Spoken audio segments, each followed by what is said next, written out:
বাংলাদেশের উত্তরবঙ্গের প্রবেশদ্বার হিসেবে পরিচিত পাবনা জেলার ঈশ্বরদী উপজেলা।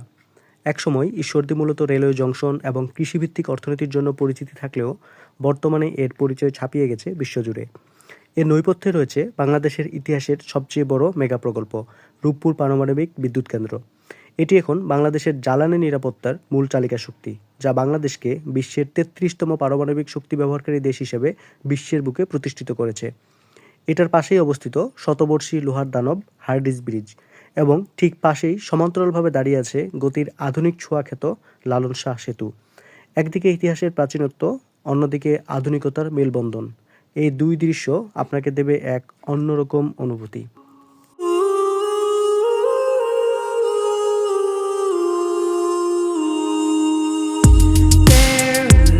পদ্মা নদীর তীরে অবস্থিত রূপপুর আজ কেবল একটি গ্রাম নয়, বরং আধুনিক বাংলাদেশের উন্নয়ন ও সক্ষমতার এক মূর্ত প্রতীক। রূপপুর বিদ্যুৎ কেন্দ্র এবং ঈশ্বরদীর মধ্যকার এই নিবিড় সম্পর্ক ওই অঞ্চলের অর্থনীতি, সমাজ এবং অবকাঠামোতে নিয়ে এসেছে বৈপ্লবিক পরিবর্তন।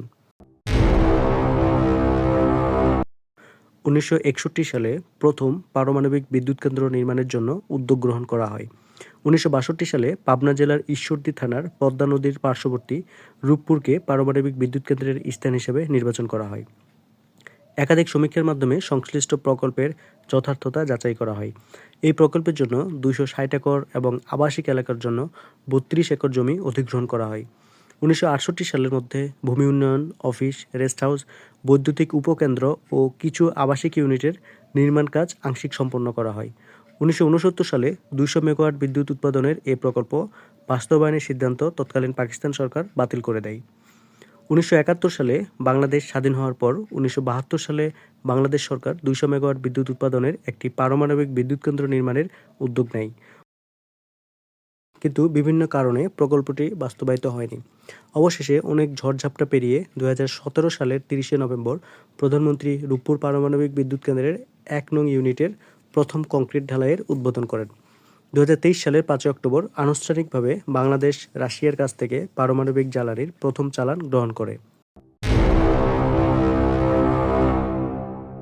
ঈশ্বরদীর স্থানীয় মানুষের সাথে এখন রাশিয়ার নাগরিকদের এক চমৎকার মেলবন্ধন তৈরি হয়েছে। বাজারে বা রাস্তায় রুশ নাগরিকদের অবাধ বিচরণ এখন ঈশ্বরদীবাসীর কাছে স্বাভাবিক দৃশ্য। স্থানীয়রা কিছু রুশ শব্দ শিখছে, আবার বিদেশিরাও বাঙালি সংস্কৃতির সাথে পরিচিত হচ্ছে। ঈশ্বরদী যেন এখন এক আন্তর্জাতিক জনপদ।